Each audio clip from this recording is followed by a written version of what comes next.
오늘서 함께 나눌 본문은 7장과 8장이 됩니다. 우리가 이미 읽었기에 7장 1절로 11절 전반부만 간략하게 읽고 넘어갑니다. 7장과 8장의 내용은 성막 봉헌식과 레위인의 봉헌식으로 봉헌에 관한 말씀을 다루고 있습니다. 봉헌식이 무엇이냐? 봉헌이 무엇이냐? 오늘날의 준공식과 같은 겁니다. 성막이 완성되어서 이를 기념하고 이를 통해서 구분하는 것. 그래서 어떤 것들이 구분되었는가, 그것을 알리는 거죠. 오늘 본문 내용상 보자면 사실은 출애굽기 40장 17절 이후나 혹은 레위기 8장 10절 이후에 등장하여야만 됩니다. 출애굽기 40장 16절로 17절 말씀입니다. 모세가 그같이 행하되 곧 여호와께서 자기에게 명령하신 대로 다 행하였더라. 둘째의 첫째 달 곧 그 달 초하루에 성막을 세웁니다. 성막을 짓고 난 이후에 그 다음에 등장해야 되는 거죠. 기름을 발라서 거룩히 구별하는 거. 또 레위기 8장 10절 모세가 관유를 가져다 성막과 그 안에 있는 모든 것들을 발라 거룩하게 하고, 이렇게 이어져야 되는데 이렇게 이어지지 않고 성경을 보면 레위기부터 출애굽기부터 레위기, 민수기, 신명기까지 산발적으로 등장해요. 같은 사건들이. 이를 통해서 성경학자들은 이스라엘의 역사적인 정황을 편집자의 의도에 따라서 반영하였다라고 해석합니다. 네, 편집된 결과물이 맞죠. 자, 보세요. 성경이 기록된 기간이 약 2000년입니다. 또 정경화 과정을 걸친 것이 약 1500년의 과정입니다. 그러나 성경을 우리들은 사람들이 쓴 책이라고 하지 않고 하나님께서 쓰신 책, 하나님의 자기 계시라고 합니다. 그렇다면 이렇게 편집적인 의도, 편집자적인 의도를 가지고 썼다라고 할 때 이 의도는 하나님의 의도이다라는 공식 성립되게 되겠죠. 그래서 여기서 중요한 것은 이게 뭐 이스라엘의 어떤 지역적인 영향으로 뭐 그런 거 다 필요 없습니다. 그냥 하나님의 의도로 그렇게 된 거예요. 하나님의 의도. 우리가 민수기 말씀을 나누며 시간적, 공간적 한계를 갖고 있는 인간편에서는 하나님의 역사가 신실하심 혹은 연속성으로 보일지라도 시 공간을 뛰어넘는, 오히려 그것을 창조하신 하나님의 편에서는 같은이다라는 개념에 대해서 우리가 나눴었습니다. 이거 중요합니다. 잃어버리지 마세요. 성경이 우리가 볼 때 시간적 흐름에 의해 쓰여진 것이 아닌 하나님의 의도대로 쓰여졌다는 것. 이 의도는 우리는 이 의도를 가지고 하나님의 일하심의 순서라고 하지만, 이렇게 하나님께서 의도를 가지고 성경을 편집한 것이 하나님께서 일하신 것과 또한 같음이 되는데, 그것은 그 의도가 하나님이 성경을 우리에게 주신 것, 하나님이 알게 하신 것, 하나님이 역사하신 것, 그 모든 것들과 다 같음이 된다는 거예요. 이 말이 무슨 말이냐? 하나님이 선택한 백성을 세우시고 인도하시는 것, 그들을 인도하시기 위해 기적과 이적을 베푸시는 것, 그들에게 십계명을 주시고 또한 언에게 말씀을 주시는 것, 성막에 모형을 주시는 것, 제사에 대해서 혹은 안식일과 기념일에 대해서 주시는 것, 만나와 메추라기를 주시는 것, 그 모든 역사와 하나님의 말씀하심과 일하심이 전부 다 동일하다는 거예요. 그것은 하나님의 마음, 하나님의 의도가 같은인데, 그것이 무엇이냐면요, 우리에게 복 주시기 위함이다라는 거예요. 그래서 등장한 게 지난주 6장의 말씀이었죠. 그 6장의 말씀이 뭐예요? 사실상 하나님이 축복하시는 거예요. 그런데 하나님이 세우신 이스라엘의 제사장들을 통해서 너희들은 내 백성에게 이렇게 축복하라라고 하면서 우리가 너무나 잘 아는 거죠. 우리의 자녀들을 축복하면서 기도해 줬던 구절.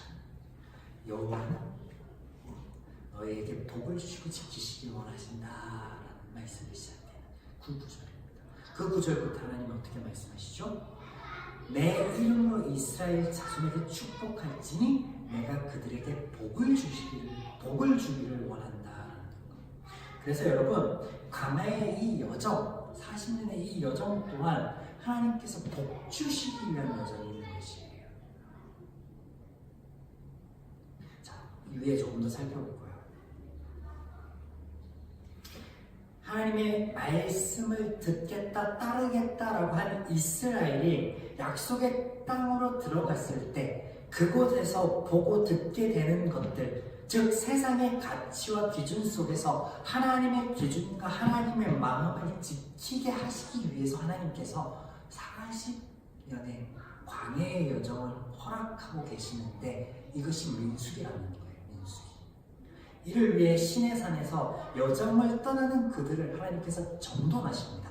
그래서 1장부터 시작되어지는 10장까지 이어지는 이 정돈의 작업에서 하나님께서 특별히 이 말씀에 다바르라는 동사로 시작하고 계시는데 지난주에 나눴죠. 그래서 민수기 1장 1절에 다바르, 많은 구절, 10장 1절에서도 역시 다바르로 시작되어지고 다바르로 시작되어지는 이 말씀, 다바르는 선포하다, 경고하다, 명령하다이지만 그 말씀의 어원 속으로 들어가면 그 직접적인 뜻을 넘어서 이 단어는 정돈하다라는 의미를 하고 있는. 그래서 하나님께서 말씀하시는 이유, 하나님께서 명령하시는 이유, 하나님께서 그들에게 경고하시고 지키게 하시는 것이 그들의 출발에 앞서, 그 복된 여정에 앞서서 정돈하시기 위함이다. 지난주에 나눴습니다.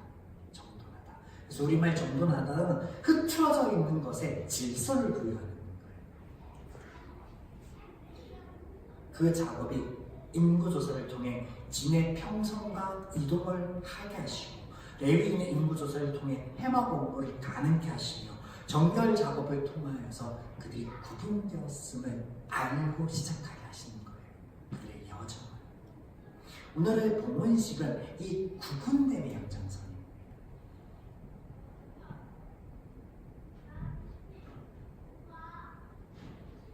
하나님의 말씀대로 구별됨을 실천한 그들에게 아까 말씀드린 것처럼 제사장을 통해 축복하게 하시면서 하나님께서 그들을 하나님의 목적에 의해서 이스라엘을 동원한 것이 아니라 하나님의 의도대로 그들을 인도하시는데 그 의도가 너희를 위함이다.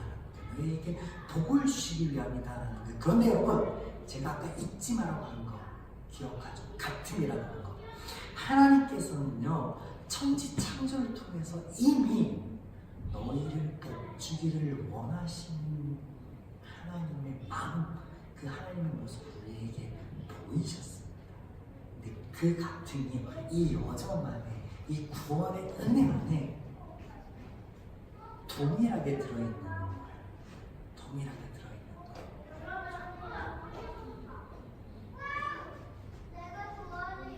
그래서 죄인들을 대표하는 이스라엘이 하나님과 동행하였던 40년의 여정이 광야여야 됩니다. 왜냐하면 그곳은 평안한 곳이 아닙니다. 물과 초목이 풍성한 곳도 아니고 외부로부터 위협이 있는 곳, 안전한 곳이 아닙니다. 이 모든 것을 공급하시고 책임져 주시는 하나님을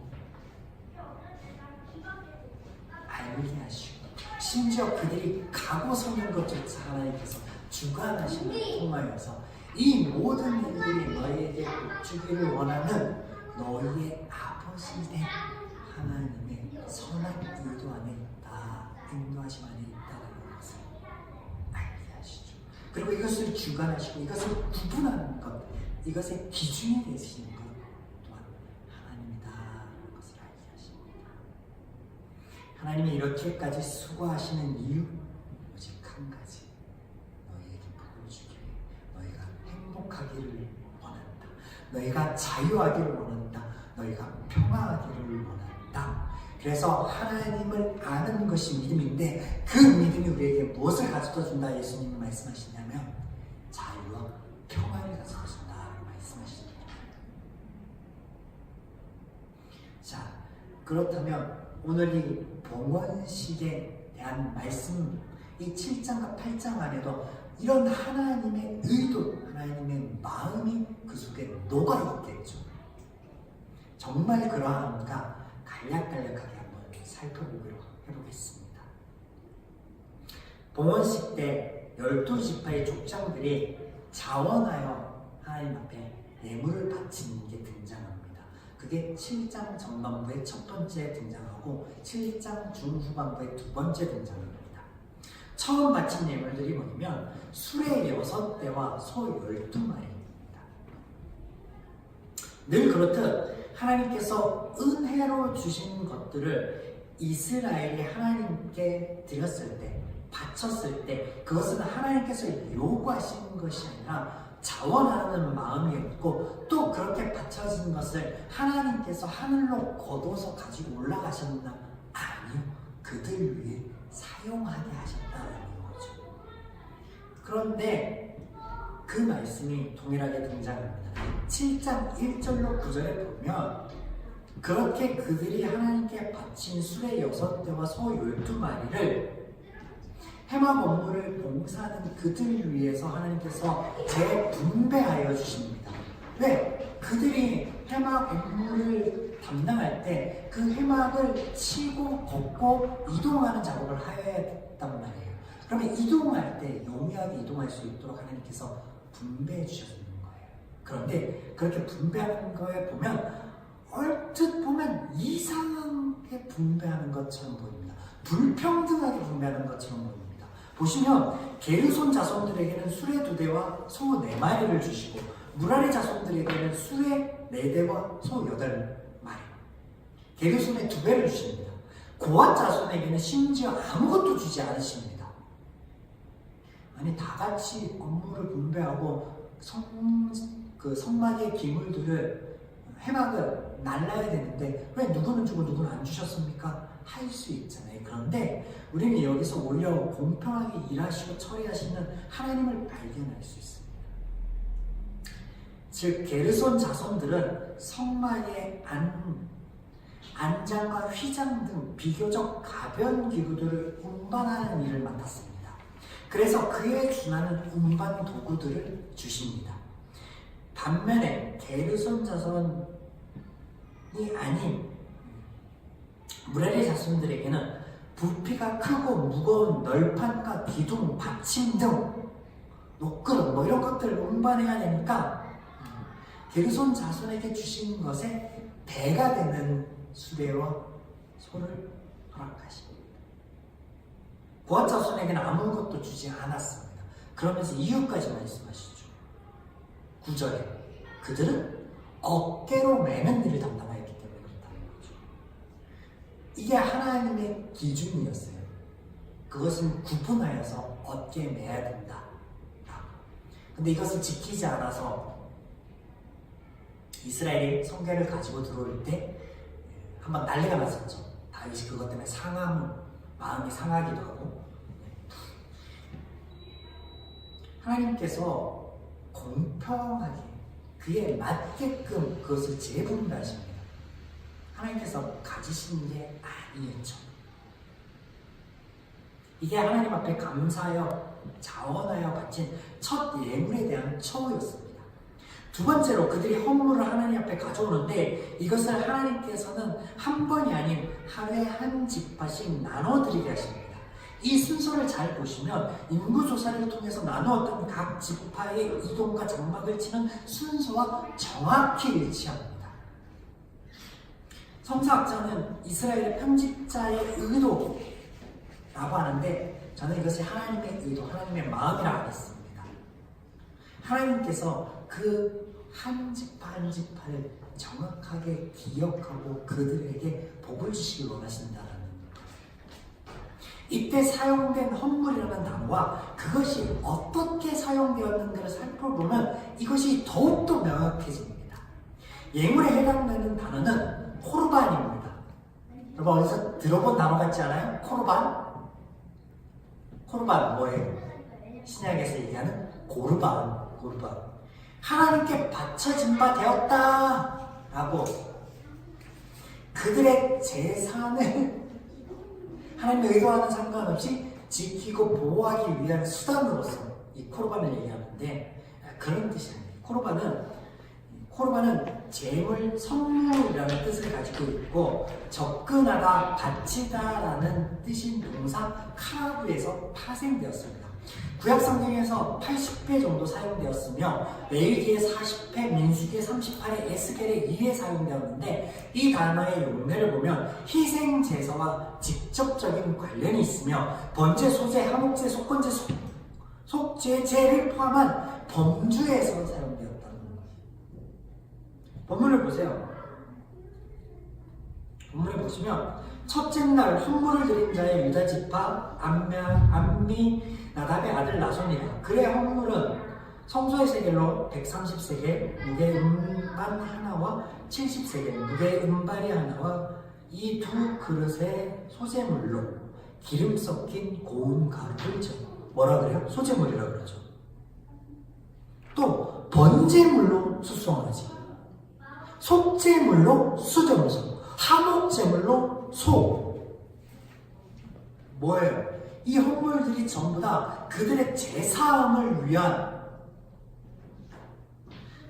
번제, 소제, 화목제, 속제제, 속건제가 되었다는 거예요.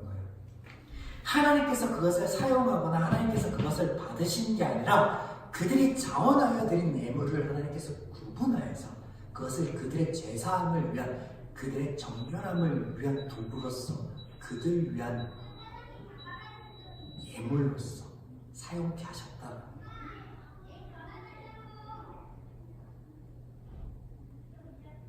이런 범헌물 뒤에 등장하는 대목이 해막에서 모세와 함께 말씀하시는 장면과 더불어 등불을 켜는 대목이 등장합니다. 8장 1절부터. 하나님께서 모세에게 마치 다정한 친구처럼 말씀하신 것은 단지 모세 개인에 대한 당신의 사랑을 나타내시는 것이 아니라 모세로 대표되는 이스라엘 전 백성들을 그와 같이 사랑하고 돌보시며 교제하기를 원하시는 하나님의 모습을 보이시는 것으로 시공간을 창조하시는 분이 사랑하는 대상을 위하여 스스로 특정 공간, 성막 안에 자신을 가두시는 것을 보이심을 통해서 너희를 위해 이 땅에 오신 하나님의 모습을 예표합니다. 그렇게 오시는 하나님은 생명의 빛이죠. 그래서 등장하는 게 빛이 성막 안에 늘 있게 하는 대목.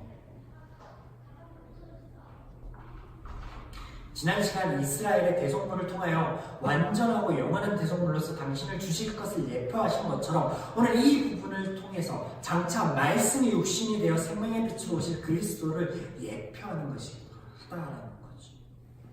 끝으로 봉헌식의 마지막으로 등장하는 것은 레위인의 정결례입니다. 레위인을 봉헌하는 거예요.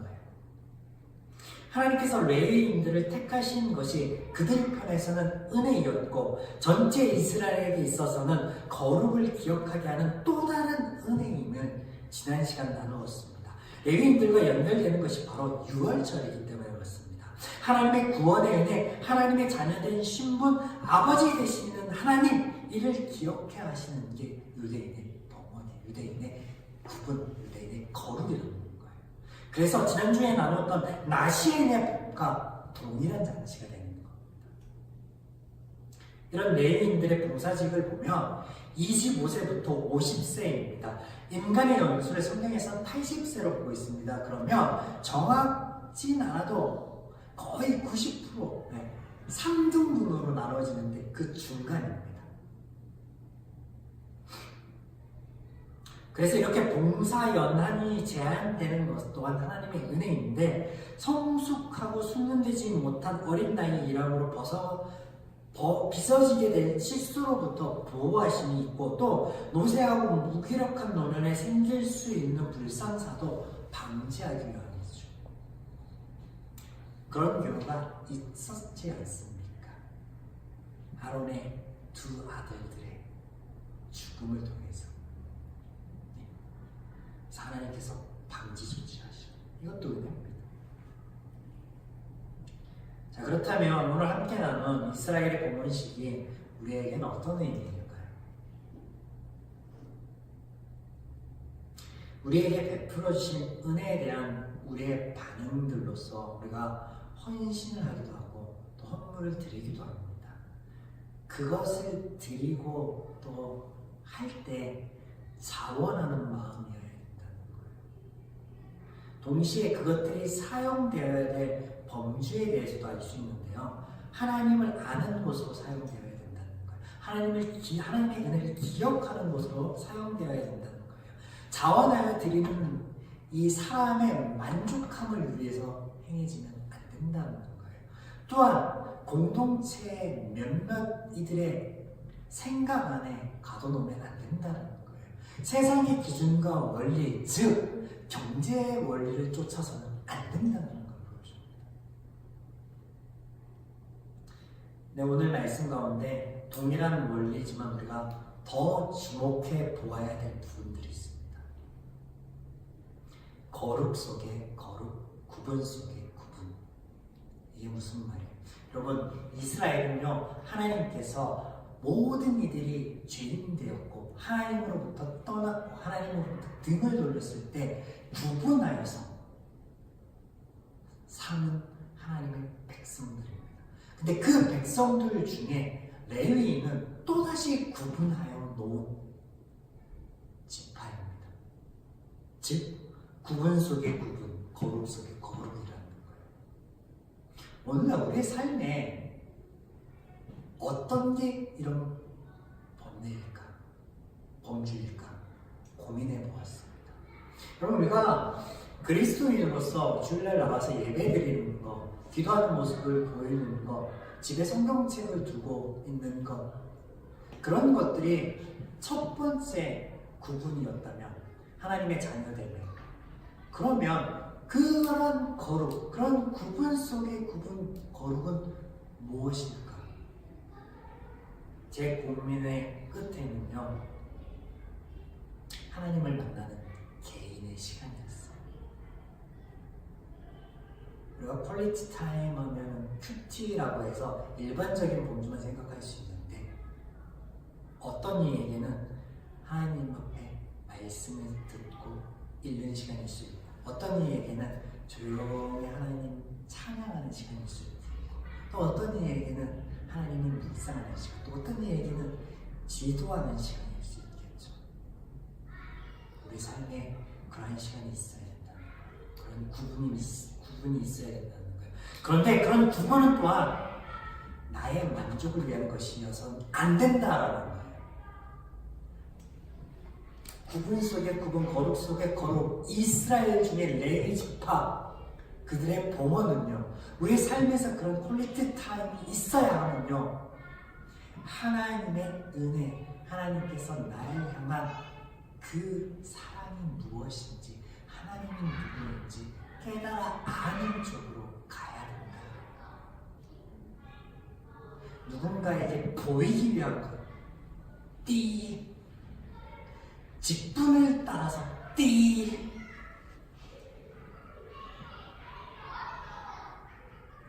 이를 위해서 예수님을 통해서 바리새인의 거룩의 모습을 예수님께서 질타하시는지 모르겠어요. 여러분, 하나님께서는요, 우리를 구속하기를 원치 않으세요.